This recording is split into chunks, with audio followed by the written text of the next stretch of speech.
Welcome to Nonduality Vancouver. I'm Kevin Diacu, and today we are talking to none other than Gangaji, who's joining us by Skype. She's coming to Vancouver August 12th and 13th before heading off to Victoria for an intensive retreat there. Gangaji, welcome. Thanks for joining us. Oh, thank you, Kevin. Really happy to be here. Yeah. Um, it's great. Hopefully, I can wander off a little bit of the norm if it's okay with you. I know that you've been interviewed by many, and I'm hoping to sort of wander off the reserve if I can. I like that. That's what I want. Good. Newness, yeah. Let's go for new. Now, maybe first of all, and I'm hoping that most people know your story already, but if they don't, perhaps through this discourse they'll understand a little bit more as we go, rather than just reading out a bio. They'll figure you out as we go along. Is that okay? That's perfect. I Okay. like that. Now, I want to get right to when you met Papa G. And he said to you, stop. Mm. Now, how did you first take that, and how do you know that to what do you know that to mean today? It was shocking to me because I had been to different teachers before, and I expected him to give me a practice, something different, or to say something magical to me, or I didn't expect him to say that, whatever. And so it shocked me once I really realized he really meant stop everything. And then I was very afraid. A great fear arose in me. I think I was afraid that I would regress back to some miserable creature. And I wasn't miserable at that point. I was still searching and yearning, but I wasn't miserable. And so I was afraid. And it was a challenge. It is a challenge, always, to anyone who hears, stop really what you're doing. Stop looking for what you want and Could find could that. that fear have been partly some sort of egoic knowledge of what was coming here, that this there was an end to this? I think it was more egoic ignorance because I was afraid that I would be miserable again or more miserable. I had all kinds of ideas of what it might mean to lose the ego, but really what I was afraid when he said stop is that my ego would take over. And that was frightening. I had no idea the great joy and fun and happiness that would follow that naturally. Now, this followed up about a 20-year active search. Yes, yes, I had been involved with a couple of different traditions, primarily Tibetan Buddhism and then Zen Buddhism, with some Vipassana thrown in, and I had benefited hugely from that, and I respect all of those practices enormously. I know that they benefit so many people. I know it directly. But I was still yearning for something.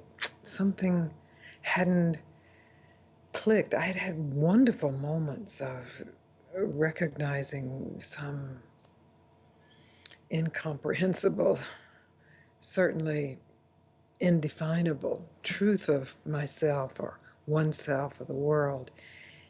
But I always returned to suffering, to my identification, and then I was always trying to recapture that or do it again, or get to it again. And when he said stop, of course, that's what was threatened, that I would stop my possibility for getting it back. And that trend that you were going through, as you've learned through many years of teaching, that's not uncommon. It's a lot of people who have the experience and just want to get that back. I got it, Yes. I lost it. How Yes, do I get it back? I hear that a lot. And it's a tricky thing because you certainly don't want to deny what you experienced. It's a true experience, it's an essential experience, but it's remembered as experience, and experience comes and goes, all of it. In that incredible experience, there was a perception or reflection of what doesn't come and go, the substance of it all. But the way we remember that, just the way we have to remember it, because it's the way our brains function, is as something located in a time and space and the bliss that followed. So it's really disengaging people from trying to get that back, from trying anything. And that's back to stop. Yeah. Now, I hear a lot of teachers talk about to address the seekers, which you often do, and many who address people who are in that post-awakened state, who are Mm. trying to sort of integrate somehow. What I was hoping to do with you today is is I want to go back to it's not really discussed that much. I want to go back to that pre-seeking time, that Mm-hmm. part where you just cut. It's a state of wonder, a state of curiosity.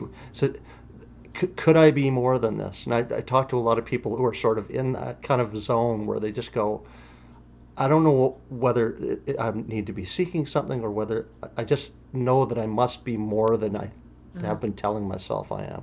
Do you remember that time personally? I would say personally, I really remember more that I was unhappy and I wanted to be happy. So that dynamic is really what got me seeking. I wouldn't say it was a spiritual search at that point, but I was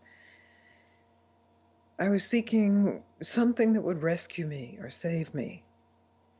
And then from that, in that journey, I did have experiences finally that there was something bigger than me and that maybe it wasn't about me. But I think my motivation was not as mature as what you're speaking of. It happened early. I was a young girl and realized I was unhappy and that I wanted to be happy.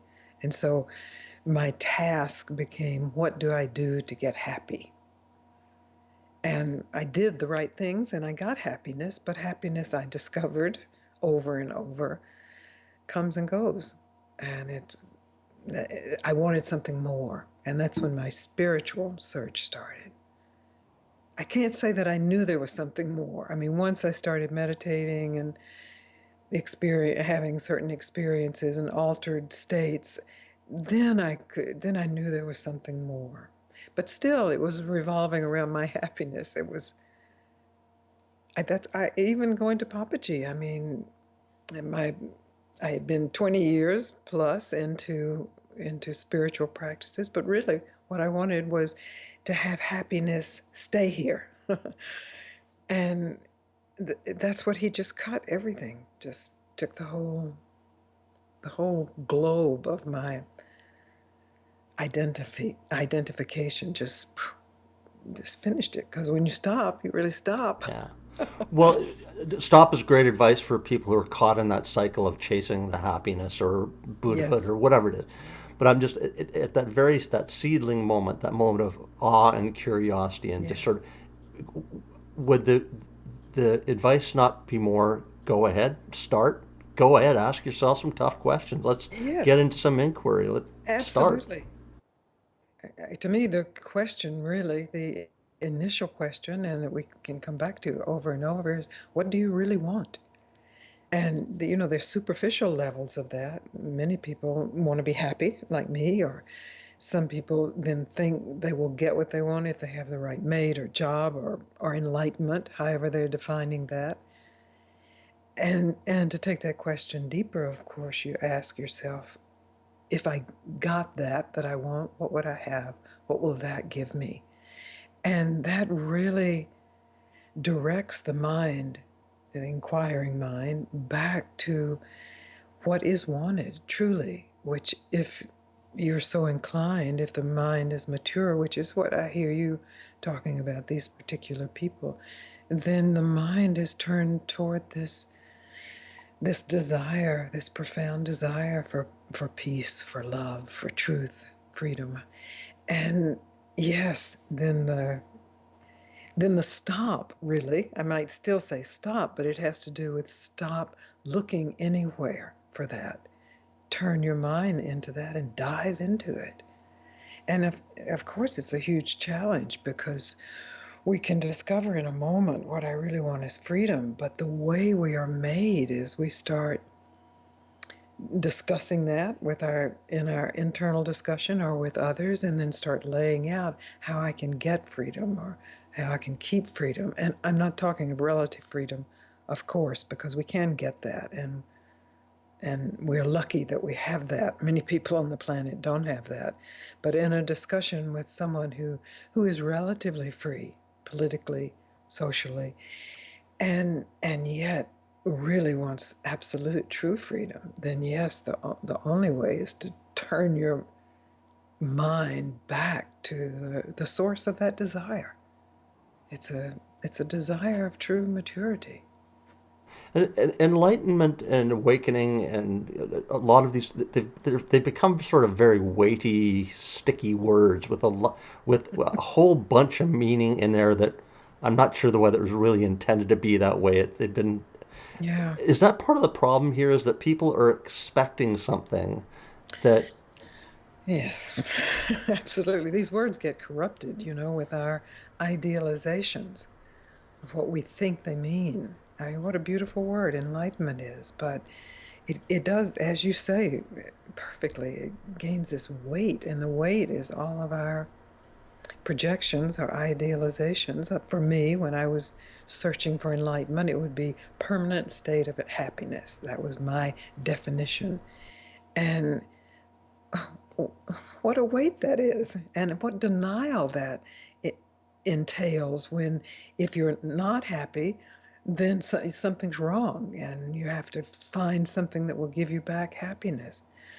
And that's why I keep returning to stop, because that's what was so profound for me when Papaji said stop. Of course, it didn't mean that my emotions stopped, or even my thoughts stopped. My fear came up, my ideas, what am I doing? Am I in the right place? Came up.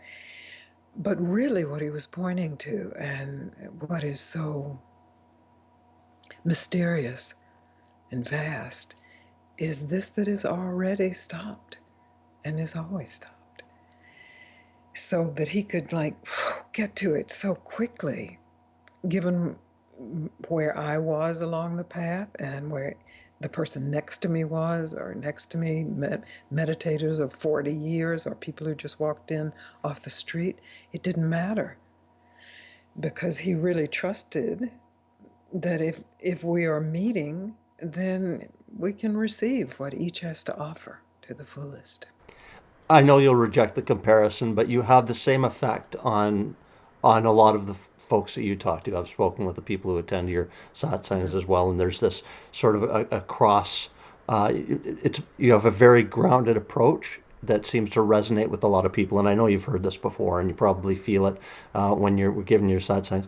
Is it from where you came that delivery is so grounded and authentic, or Well, I say it is Papaji's grace, because when he asked me to speak to people, the first thing I said to him was, "I'm not ready. I haven't read Ramana. I don't know what non-duality is. I've really, if I've trained any place, it's been in the Buddhist tradition." And he said, "Good. It's good you haven't read anything.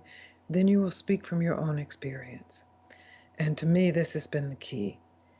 That if I am trying to teach people something or work abstractly or from my idealizations of what a student should be, it's flat and dead. I'm myself, and I'm welcoming whoever I meet to be themselves. And then we can see where that goes, how that stops, and then where it goes. Yeah, so it's a mystery. And of course, not everybody responds that way. People walk out, people are bored, or people, it's a mystery who you respond to, who you fall in love with, who you listen to. yeah? I mean, it must be thrilling when people come up and join you in the chair up there. That just that how new this is and the exciting. I mean, the experiences must be unbelievable for you up there for who you get to meet and Uh, share this with. Absolutely. It's really, I would say it's more joyous than my own awakening, because it magnifies and enriches and proves We get to prove to each other what is possible, because we really are all one self in these multiple unique facets. And as we meet one another, we really get to discover the depths of that and the superficialities of that. So it's thrilling, and I'm honored, and I am so grateful. And Papa G asked me, or I asked Papa G rather, at a certain time, I said, I am so grateful. What can I do? What can I give you back? What can I do? And he said, it's a really good question. And he said, what you can do is give your life to this. And I knew when he said that, yes, I give my life to this. Why wouldn't I? It's so incredible. But I had no idea the benefit that would come from giving one's life to this. You get life everywhere and in everybody. Do you find that this for you just increases and increases and increases, or is it as you go through sharing this and supporting awakening wherever you go? Like, is this something that just opens up into ultimate spaciousness for you? Or, Yes. yeah. Yeah, I mean, people have said to me, oh, thank you for coming. And I just have to always let everybody know this is no sacrifice on my part, that I am thrilled to be here in these meetings, and that this is my work, and that I'm able to do this. Is that in itself is so fresh. And then to see someone say yes to themselves, to really turn the mind back to the deepest inquiry, it's thrilling. It's because it is fresh. It has to be fresh, or it's just a concept. You talked a little bit ago, Bo, about this pursuit of happiness, this Mm-hmm. unabated, uninterrupted happiness. Mm-hmm. I was talking with some friends this morning about why would ever want to do that when life dishes up all kinds of things, Mm-hmm. even in sadness and in anger or whatever that's going to look like. It's all coming. Why would you ever want to turn your back on any of it? Um, is there are we kind of blocked in some sense by thinking that that's the answer, this uninterrupted bliss is how we will know we've arrived? Or Well, I think some people are, as a kind of bliss junkie or happiness junkie, where we're addicted to those feelings, and we feel like we must be worthless if we aren't having those feelings. So it gets back, finally, if we unwind it, to some kind of self hatred or worthlessness. That if we actually stop trying to fix that with the proof of a good feeling, we open to that. And it's just as you say, of course, that in every feeling, in everything, is this vast mystery. So yes, why would we why would we not want to find it everywhere? And it is found in the deepest pain. So, beautiful. One of the other common themes in your teachings is there's nowhere to go to find this. It's already here. Um, Diamond in your pocket. It's titled by that very theme that there's nowhere to go to find this. It's already here. It reminds me of that Tibetan story of the woman who was sleeping on the golden pillow and didn't know what gold was worth. Had no idea how rich she really was. that's it. There's so many perfect teaching stories like that. It's because we don't stop to look here where we are all the way. I mean, we usually stop with our bodies or maybe our emotions or thoughts, but to dive more deeply inside, and this is the point of meditation, I assume, is to realize the richness that's there. And then to continue that dive so deeply that you realize there's no outside, that inside is just, we think, oh, we get to some space and that's inside. But if you keep falling through, it's like, oh, it's here. That's a tough solo, isn't it? I mean, it's already there, and people go, "Well, Oh, that sounds yeah. very kitschy," but I don't feel it. Yeah. Yeah. Give me something, give me more happiness, give me more good feelings. Yeah, Yeah, it's radical in that sense that it's so simple. And and really maybe you don't realize that it's already or always here until you realize it is. And so that's the paradox that there has to be this moment of just a leap of letting go of any future attainment or loss. And and then there's the recognition that's immediate. You're a big fan of getting curious about yourself, self-inquiry. Yes. Let's start asking those really deep, meaningful Yes. questions. That's how we find out that it's here, right? Is by That's a blessing, really, of a human birth, I think, that we have this curiosity, which is intelligence. And normally it's just thrown out into acquiring a certain kind of knowledge or understanding, even can be deep knowledge and understanding. But when that curiosity is deeper than our thoughts, deeper than our knowledge, then yes, this birthright we have, and this blessed birth, as the Tibetans would say, this blessed human incarnation. This curiosity then is our own intelligence discovering its source itself. So yes, sometimes people get mistaken ideas when they hear me say stop, or they have ideas about what stop must mean as a kind of blankness or really ignorance, knowing nothing, just closing down. And it's the opposite of that. It's so dynamic, but it requires going deeper than our superficial knowing. are you finding probably found some time ago about the importance of the question rather than the answer, and even just sitting with a question without an answer has value. I think that's the most value. Because if we ask the question and we immediately have an answer, that answer is probably coming from either some past experience or a concept. But to ask the question and just open the mind, to have no answer, just the open mind with that question fertilizing, then the question drops into the deepest area, and it's a discovery. It's not a concept. It is fresh. It's alive. It has nothing to do. It may be the exact same answer as a profound experience you've had before, but this is fresh and here now. So yes, I think you've said it exactly. Just ask the question, who am I? What a question. And not know the answer. And who just asked that? Yes. Yes. There's Yeah, so many reverberations. wonderful playground. Such a playground.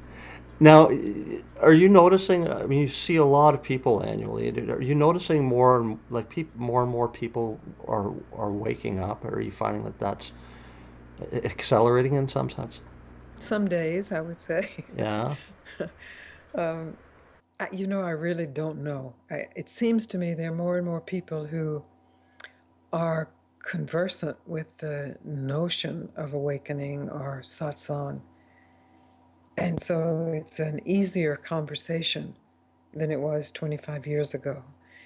But I'm not very good at making predictions, and I do read the newspaper and I do see the horror of the world. And so I don't know, and I don't have to know. I know that what my life is about, and I know what I support in others' lives, and we will see. Beautiful. I often sort of wonder what it would look like a whole world woken up. Just sort of, I'm just not sure how that would. Well, we'll That's see. good. Isn't that good? Yeah, that we have no idea that our ideas can't touch that. Yeah. Yeah.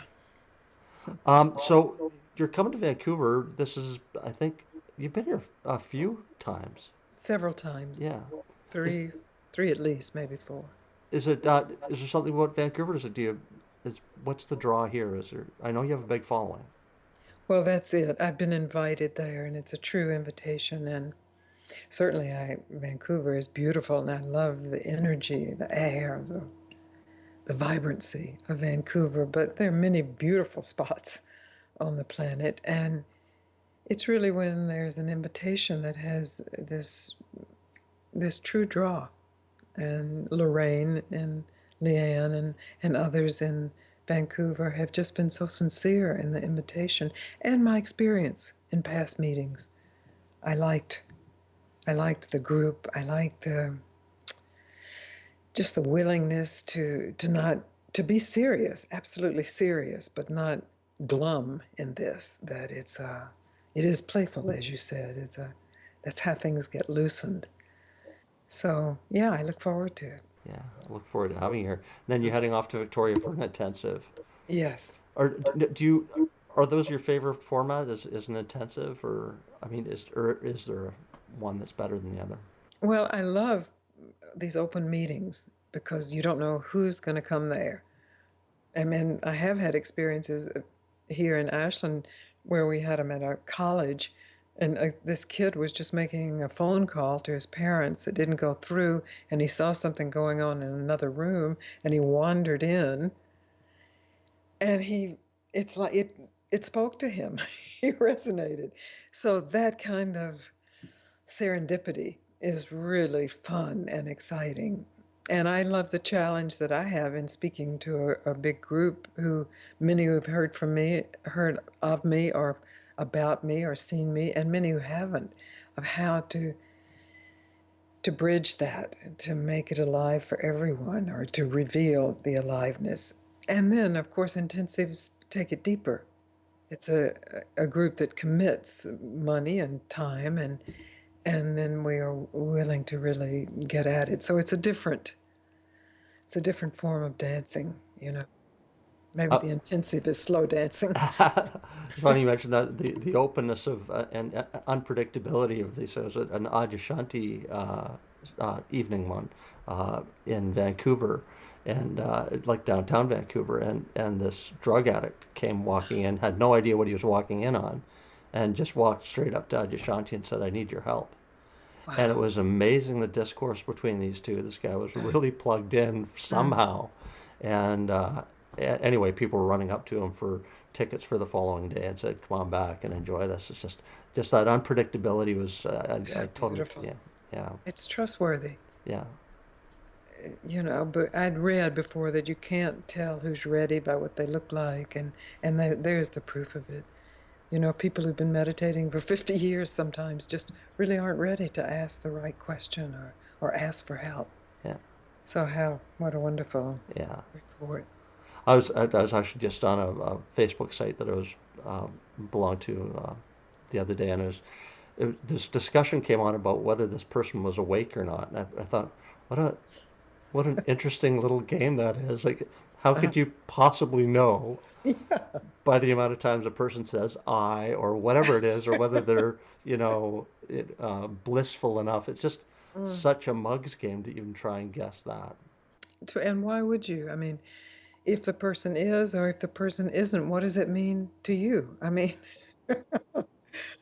and what does it even mean? I mean, really, I try to expose and address these agents of separation that we have, and words like awake or enlightenment or spiritual or good or bad are part of these artificial separations that we put within ourselves. Because, of course, it's internal as well as external. We do the same thing to ourselves in our own mind. Am I awake? Am I not awake? Am I good? Am I bad? Do I have worth in the world? Am I worthless? And it's all the same conversation inside and outside. So that's where we can stop. Yeah. I thank you for that.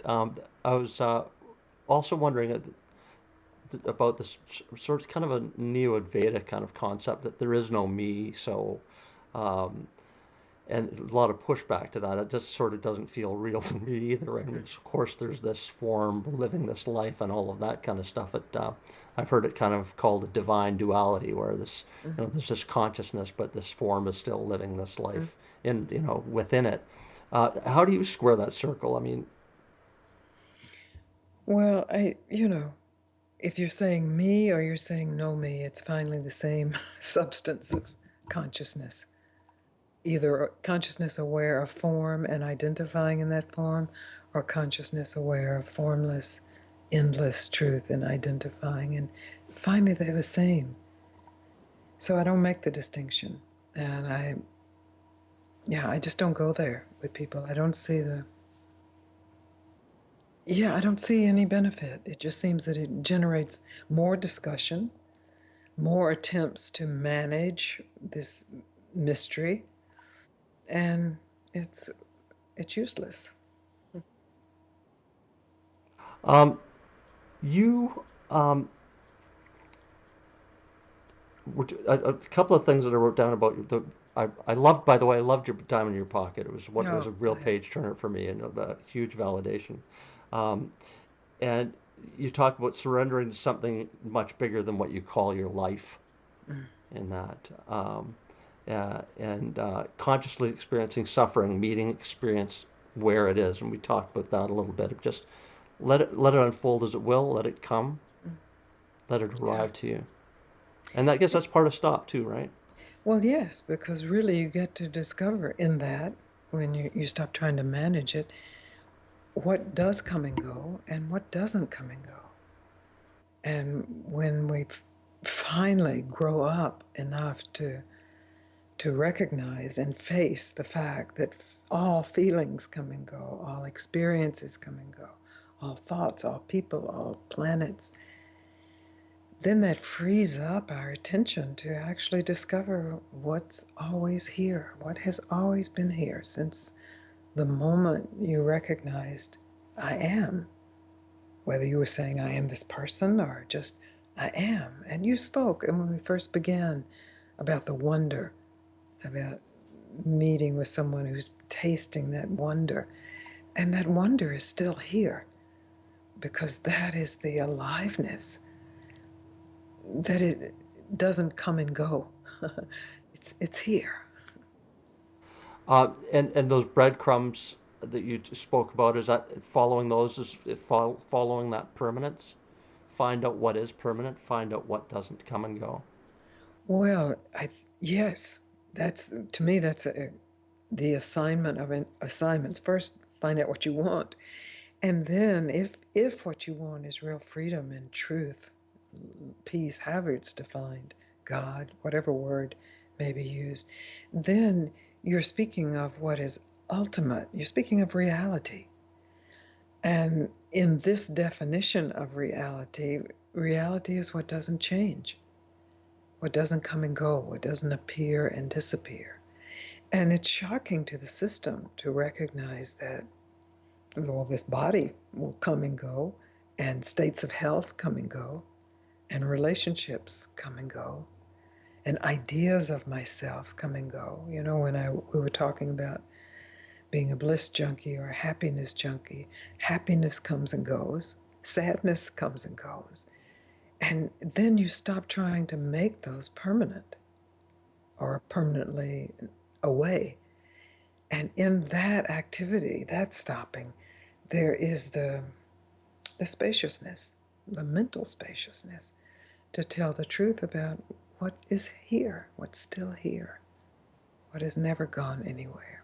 What was your greatest surprise on awakening? Like, what was this? Oh my God! Was there an oh my God moment? What is that? What was that you went, oh, really? There was a moment like that. It was, whoa, like a thunderbolt.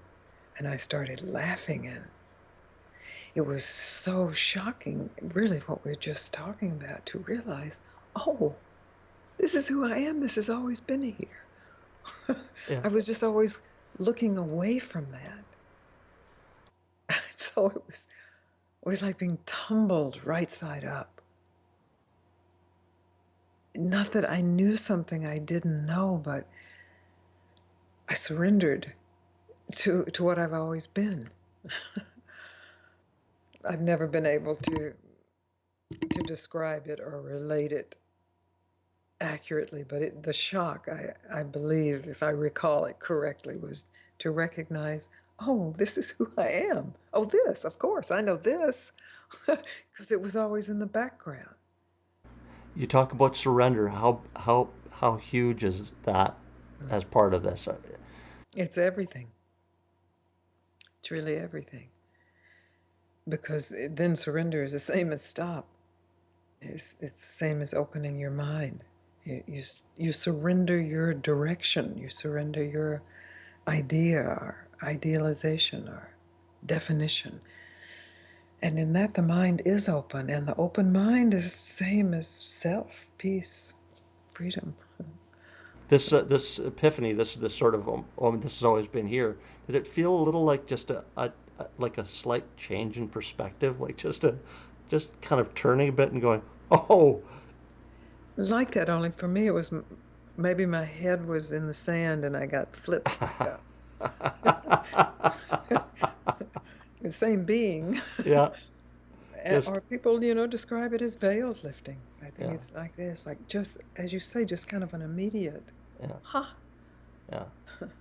Were you surprised, or I mean, I shouldn't assume, but I mean, then the work really begins? Is that was did you feel that that was sort of Well, I wouldn't say the work really begins then, in my experience. It was more that there are challenges that appear and old habits that appear, but really it was the beginning of rest, this deep rest, and this truth of what I knew without a doubt is always here.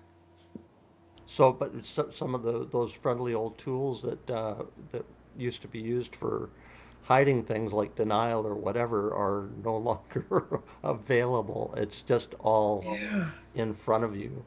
Yeah, it makes itself known in Yeah. one way or the other. I mean, I certainly am a human being and I have opinions and I have emotions and I make mistakes and and that's part of the beauty of it, but that no longer defines me.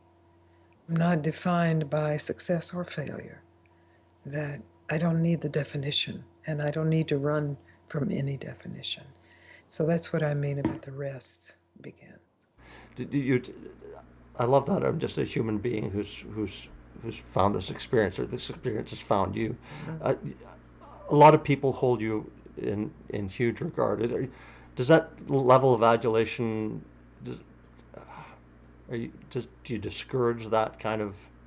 I mean, just another human being who's gone through an experience like Well, if they hang around long enough, they will see, you know. that. And I think these projections that happen have value in a way because there's a way people can rest and then they really listen very closely. But they run out, you know, because I am just a human being and some people are dismayed at how human I am. And and that's so neither the adoration nor the despair at the fact that I'm a human being is my business. That's really up to the person. I fell in love with my teacher, and there was a period where I absolutely idolized him, and that was very useful for me because I loved him mysteriously. However, we fall in love, I really paid close attention to what he said. And then I got to know him more as a human being, and he had certain political opinions that I didn't agree with at all. But it was so clear that I wasn't in his life or he in mine as a political mentorship. So he was free to be the human he was because he was giving me something that had nothing to do with all of that.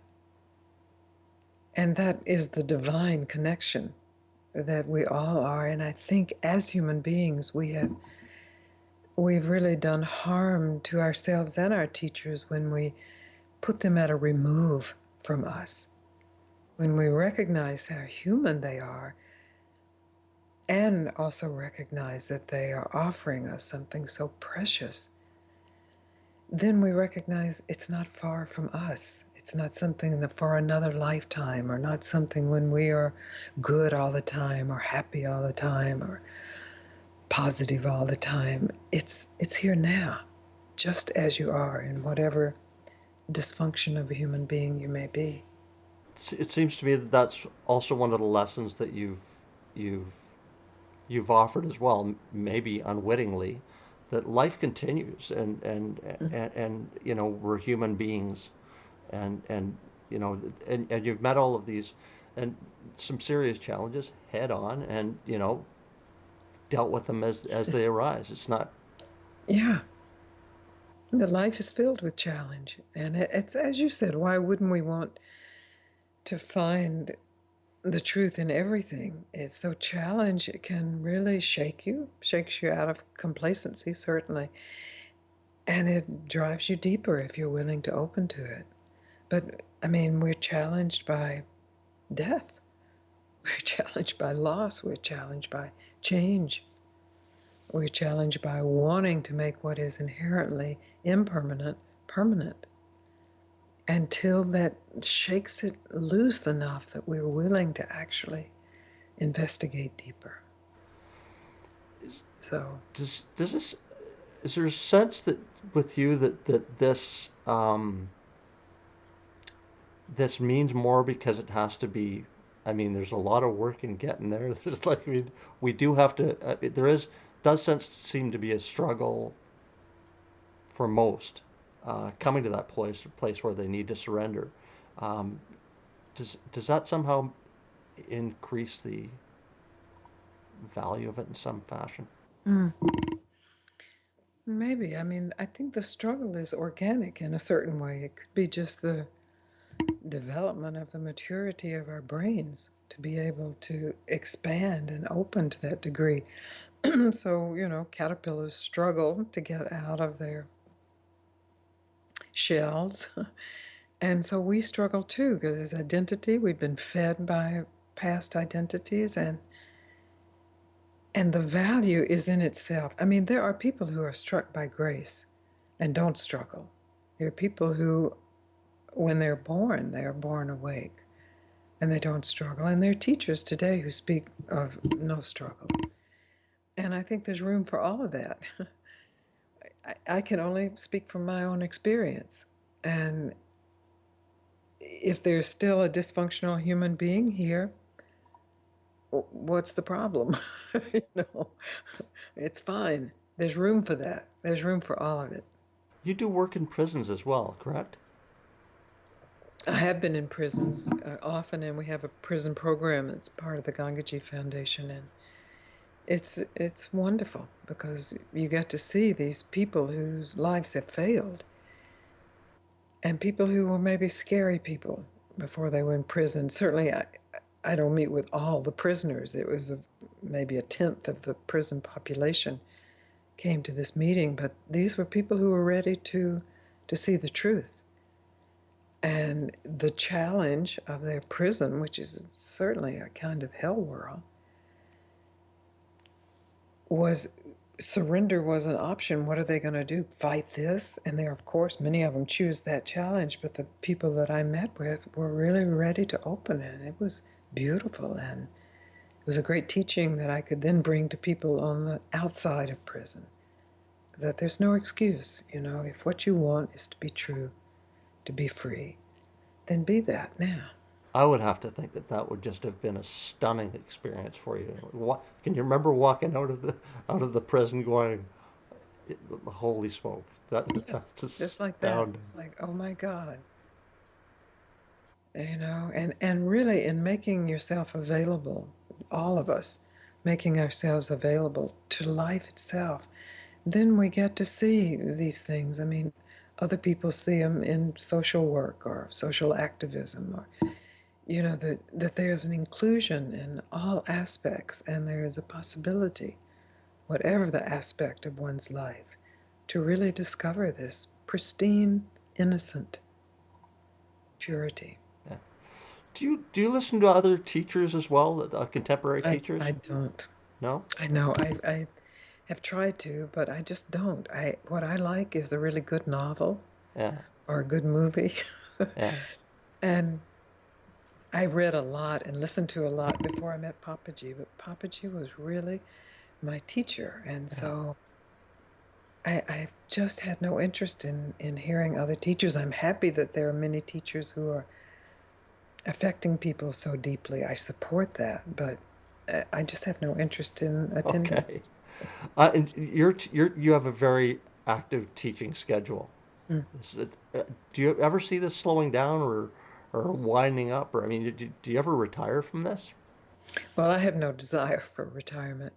And it has slowed down. I mean, I am older, and so the body, is not as agile on long flights. And I just sprained my ankle in Amsterdam, and so that I have slowed down. I don't go to the East Coast anymore. I stopped going to New York because the travel was difficult, and I say no to a lot of invitations.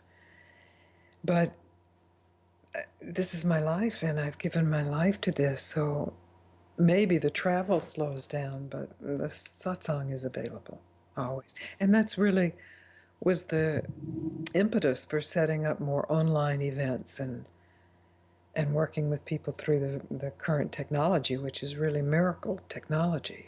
It transcends time and space. So, yeah, I'm available. My teachings are available, and I make my teacher available through Yeah. that. That's great. I mean, what a blessing that has been for you to be able to, not have to jump on planes and get somewhere, that this is available online. This has really shrunk our world. Yes. And there's no more Yeah, having to climb to a mountaintop. I mean, you can that's right. get on the net and And there are pluses and minuses to that, of course.